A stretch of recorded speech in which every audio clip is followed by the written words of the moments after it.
Welcome back to AV educational videos. இன்றைக்கி வீடியோவில் நம்ம பார்க்கக்கூடியது 10ஆம் வகுப்பு அறிவியல் அலகு 2ல் ஒளியியல் பாடம். அதில் வரக்கூடிய புத்தக பின்பகுதி வினாவிடை பகுதிகளை ஒன் பை ஒன்னாக பார்க்க போகிறோம். புத்தகத்தை பயன்படுத்தி முழுமையாக எல்லா வினாக்களுக்கும் விடை குறித்து அதை நம்ம படித்தோன்னு சொன்னால் அது நமக்கு ரொம்ப ஹெல்ப்ஃபுல்லாக இருக்கும். நோட்ஸ் அவசியம் இல்லை. அதுக்கு முன்னாடி புத்தகத்தில் பாடத்தை முழுமையாக தலைப்பில் ஆரம்பித்து வினாவிடை பகுதி வரைக்கும் ஒரு முறையாவது நம்ம தெளிவாக நிதானமாக வாசித்தோம்னா பின்பகுதியில் இருக்கக்கூடிய கேள்விகளுக்கு விடை எங்கே இருக்குன்னு நமக்கு தெளிவாக தெரியும். வாங்க இப்போ நம்ம வினாவிடை பகுதிக்கு போகலாம்.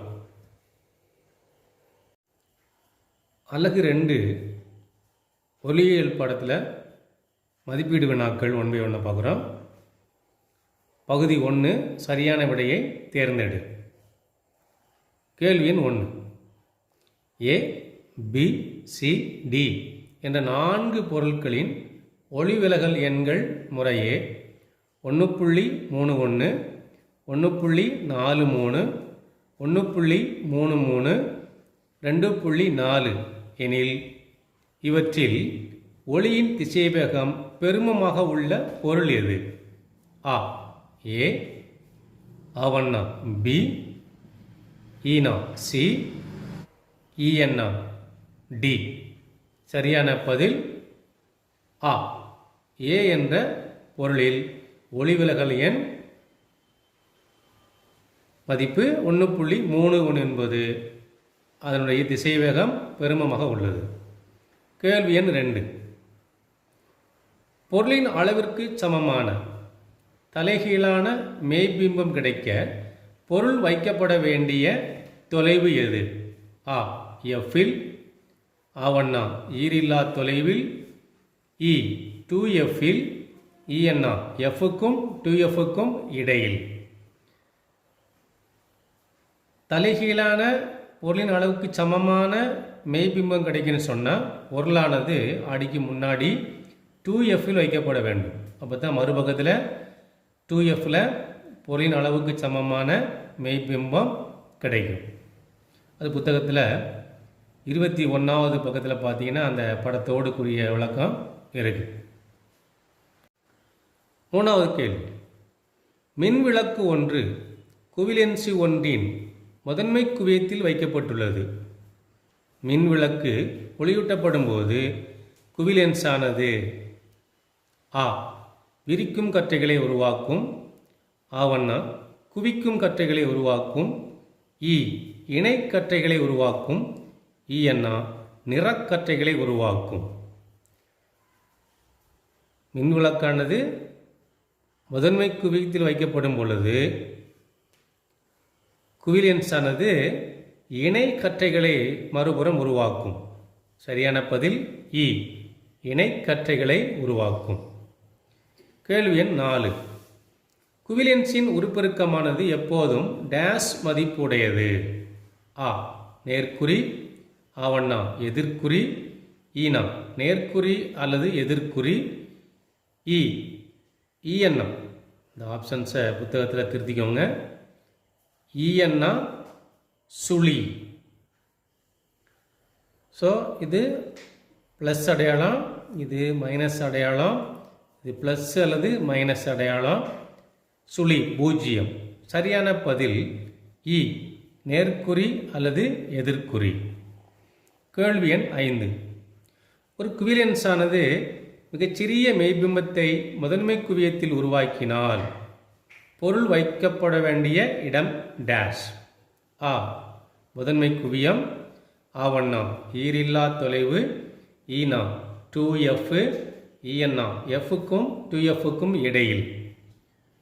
முதன்மை குவியத்தில் மெய்பிம்பத்தை உருவாக்கணும்னு சொன்னால் பொருளானது லென்ஸின் மறுபுறத்தில் ரொம்ப தொலைவிலிருந்து கிடைக்கணும். ஸோ சரியான பதில் ஆவண்ணா ஈரில்லா தொலைவு. ஈரில்லா தொலைவு என்பது வெகு தொலைவுன்னு அர்த்தம். கேள்வி எண் 6. ஒரு லென்ஸின் திறன் 4 டயாப்டர் அதாவது 4D எனில் அதன் குவிய தொலைவு டேஷ். ஆ 4 மீட்டர், ஆவண்ணா -40 மீட்டர், ஈனா -0.25 மீட்டர், இயன்னா -2.5 மீட்டர். சரியான பதில் ஈனா -0.25 மீட்டர். கேள்வி எண் 7. கிட்டப்பார்வை குறைபாடு உடைய கண்ணில் பொருளின் பிம்பமானது டேஷ் தோற்றுவிக்கப்படுகிறது. ஆ விழித்திரைக்கு பின்புறம், ஆவண்ணா விழித்திரையின் மீது, ஈனா விழித்திரைக்கு முன்பாக, ஈயன்னா குருட்டுத்தானத்தில்.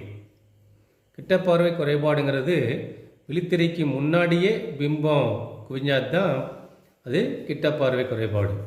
ஸோ சரியான பதில் இ விழித்திரைக்கு முன்பாக. கேள்வி எண் 8. விழி ஏற்பமைவு திறன் குறைபாட்டை சரி செய்ய உதவுவது எது? ஆ குவிலென்ஸு, ஆவண்ணா குழிலென்ஸு, ஈனா குவியாடி, ஈயண்ணா இருகுவிய லென்ஸ்.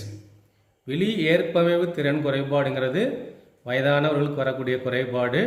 அதை சரி செய்கிறதுக்கு ஈயண்ணா இருகுவிய லென்ஸ். கேள்வி எண் 9. சொல் அகராதியில், அதாவது டிக்ஷனரியில் உள்ள சிறிய எழுத்துக்களை படிப்பதற்கு உகந்த லென்ஸ் எது? ஆ 5 சென்டிமீட்டர் குவிய தூரம் கொண்ட குவிலென்ஸ், ஆவண்ணா 5 சென்டிமீட்டர் குவிய தூரம் கொண்ட குழி லென்ஸ், ஈனா 10 சென்டிமீட்டர் குவிய தூரம் கொண்ட குவிலென்ஸ், ஈயண்ணா 10 சென்டிமீட்டர் குவிய தூரம் கொண்ட குழி லென்ஸ். சரியான பதில் ஆ 5 சென்டிமீட்டர் குவிய தூரம் கொண்ட குவிலென்ஸ். கேள்வி எண் 10.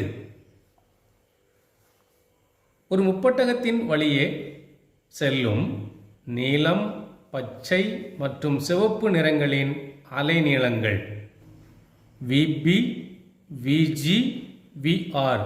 பிங்கிறது நீலம், ஜிங்கிறது பச்சை, ஆறுங்கிறது ரெட்டு சிவப்பு எனில் பின் வருவனவற்றுள் எச்சமன்பாடு சரியானது?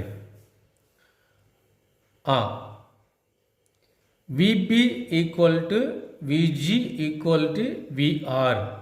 3 நிறங்களும் சமம்னு சொல்லியிருக்குது. ஆவண்ணா V B is greater than V G is greater than V R. சிகப்பை விட பச்சை அதிகமானதும், பச்சையை விட நீலம் அதிகமான மதிப்பும் உடையதுன்னு சொல்லியிருக்கு. அலைநீளங்கள் அதிகம் உடையன்னு சொல்லியிருக்கு. இஎன்னா V B is less than V G is less than V R. நீளமானது பச்சையை விட கம்மி, சிகப்பானது பச்சையை விட அதிகம். சரியான பதில் இ V B is less than V G is less than V R. பகுதி 2 கோடிட்ட இடங்களை நிரப்புக. கேள்வி எண் 1. ஒளிக்கதிரின் பாதை டேஷ் என்று அழைக்கப்படுகிறது. ஒளிக்கதிர் போகக்கூடிய பாதைக்கு பேர் ஒளிக்கதிர் என்று அழைக்கப்படுகிறது. 2வது கேள்வி. ஒரு ஒளிபுகும் ஊடகத்தின் ஒளிவிலகல் எண் எப்போதும் ஒன்றை விட டேஷ், எப்போதும் ஒன்றை விட அதிகம் என்பது சரியான பதில். 3வது கேள்வி. படுகின்ற ஒளிக்கற்றையின் ஆற்றலும் சிதறல் அடைந்த கற்றையின் ஆற்றலும் சமமாக இருந்தால் அது டேஷ் சிதறல் எனப்படும். அதுக்கு பேர் மீட்சி சிதறல் எனப்படும். புத்தகத்தில் 18வது பக்கத்தில் மீட்சி சிதறலுக்கான விளக்கத்தை படித்தோம்னா இந்த பதில் நமக்கு புரியும். கேள்வி எண் 4. ராலே சிதறல் விதிப்படி சிதறல் அளவானது படுகின்ற ஒளிக்கதிரின் டேஷின் 4 மடிக்கு எதிர்த்தகவில் இருக்கும். அலைநீளத்தின் 4 மடிக்கு எதிர்த்தகவில் இருக்கும். புத்தகத்தில் 18வது பக்கத்திலேயும் ராலே சிதறல்ங்கிற விதி அந்த விளக்கத்தை படித்தோம்னா அந்த பதில் நமக்கு புரியும். கேள்வி எண் 5. டேஷ் கண்ணிற்குள் நுழையும் ஒளியின் அளவை கட்டுப்படுத்துகிறது. கண்ணில் முன்னாடி இருக்கக்கூடிய ஒரு பாகம்தான் கண்ணுக்குள் நுழையக்கூடிய அளவுக்கு அதிகமான ஒளிக்கதிரின் அளவை கட்டுப்படுத்தும். அதுக்கு பேர் ஐரிஸ். புத்தகத்தில் 24வது பக்கத்தில் கண்ணின் பாகங்கள் படிக்கும்போது புரியும். ஐரிஸ் கண்ணிற்குள் நுழையும் ஒளியின் அளவை கட்டுப்படுத்துகிறது அப்படிங்கிறது. பகுதி 3 சரியா தவறா. தவறு எனில் கூற்றினை திருத்துக. அந்த கொடுத்துருக்கிற ஸ்டேட்மெண்ட்டு தவறுன்னு சொன்னால் தவறான வார்த்தையை திருத்தி முழுசாக எழுதினா தான் முழுமையான மதிப்பெண் கிடைக்கும். கேள்வி எண் 1. அடர்வுமிகு ஊடகத்தில் ஒளியின் திசைவேகமானது அடர்வு குறை ஊடகத்தில் இருப்பதை விட அதிகமாக இருக்கும். இந்த வாக்கியத்தில் அதிகமாக இருக்கும் அப்படிங்கிறது தவறான பகுதி. அதை திருத்தி எழுதணும். குறைவாக இருக்கும். எப்படி? அடர்வுமிகு ஊடகத்தில் ஒளியின் திசைவேகமானது அடர்வு குறை ஊடகத்தில் இருப்பதை விட குறைவாக இருக்கும். அதுதான் திருத்தப்பட்ட வாக்கியம். கேள்வி எண் 2. லென்ஸின் திறனானது லென்ஸின் குவிய தொலைவை சார்ந்தது. இது சரியான வாக்கியம். கேள்வி எண் 3. விழி லென்ஸின் குவிக்கும் திறன் அதிகரிப்பதால் தூரப்பார்வை ஏற்படுகிறது. இந்த வாக்கியமும் சரியான வாக்கியம். 4. குவி லென்ஸானது எப்போதும் சிறிய மாயபிம்பத்தையே உருவாக்கும். இது தவறான வாக்கியம். எது தவறுன்னு சொன்னால் சிறிய மாயபிம்பத்தை உருவாக்குறது குவி லென்ஸு கிடையாது, குழி லென்ஸ். ஸோ சரியான பதில் என்னன்னு கேட்டால் குழி லென்ஸானது எப்போதும் சிறிய மாயபிம்பத்தையே உருவாக்கும். பகுதி 4 பொறுத்துக. இடது பக்கத்தில் 1 2 3 4 5 கண்ணில் இருக்கக்கூடிய ஒவ்வொரு பாகங்கள் கொடுக்கப்பட்டிருக்கு. வலது பக்கத்தில் ஆனா ஆவண்ணா ஈனா இயன்னா ஊனா இந்த கண்ணின் பாகங்கள் என்ன வேலை செய்யும் அப்படிங்கிறது கொடுக்கப்பட்டிருக்கு. நம்ம அதை சரியாக பொருத்தணும். புத்தகத்தில் 25வது பகுதி நம்ம படித்தோம்னா அந்த கண்ணின் பாகங்கள் படித்தோம்னு சொன்னால் இந்த அட்டவணையை பொறுத்துறது வசதியாக இருக்கும். சரியான பதிலை நேருக்கு நேராக பொருத்தி எழுதணும். பொறுத்துகளில் 1வது பாகம் ரெட்டினா. இந்த ரெட்டினாங்கிறது விழித்திரையை குறிக்கக்கூடிய வார்த்தை. ஸோ 1வது ரெட்டினாவுக்கு ஈஎன்னா விழித்திரை. 2 கண் பாவை. கண் பாவை. இந்த கண் பாவை தான் கண்ணில் ஒளிக்கதிர் செல்லக்கூடிய பாதையை கட்டுப்படுத்தக்கூடியது. 3 சிலியரி தசைகள். இந்த சிலியரி தசைகள் தான் கண்ணினுடைய விழி ஏற்பமைவு திறன் குறைபாட்டை உருவாக்கக்கூடியது வீக்கான டயத்தில். 4 கிட்டப்பார்வை. கிட்டப்பார்வைங்கிறது சேய்மை புள்ளி விழியை நோக்கி நகருதல். அதுக்கு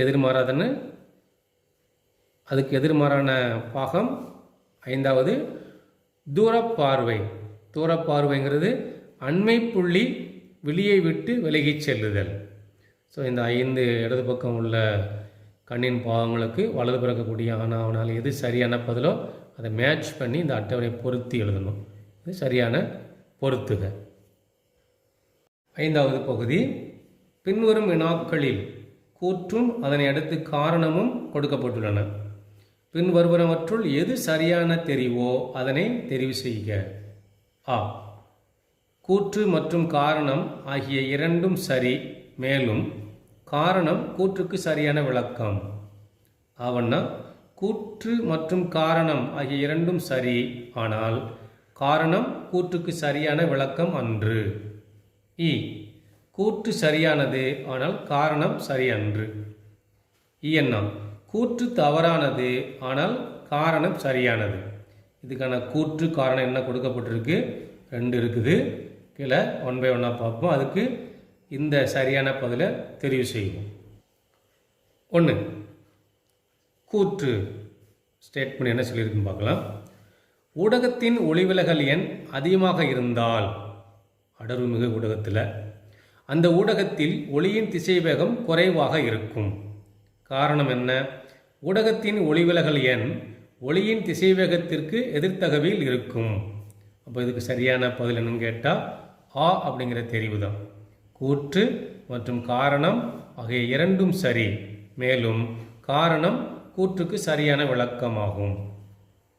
இரண்டாவது ஸ்டேட்மெண்ட். கூற்று: விழிலென்ஸின் குவிக்கும் திறன் அதிகரிப்பதால் கிட்டப்பார்வை என்னும் பார்வை குறைபாடு தோன்றுகிறது. காரணம்: குழிலென்ஸை பயன்படுத்தி கிட்டப்பார்வை குறைபாட்டை சரி செய்யலாம். இதுக்கு சரியான பதில் ஆவண்ணம். கூற்று மற்றும் காரணம் ஆகிய இரண்டும் சரி, ஆனால் காரணம் கூற்றுக்கு சரியான விளக்கம் அன்று. அடுத்தது சுருக்கமான விடையளி பகுதி. இந்த 6வது பகுதியை சுருக்கமான விடையளியை அடுத்த வீடியோவில் நம்ம பார்க்கலாம். நன்றி.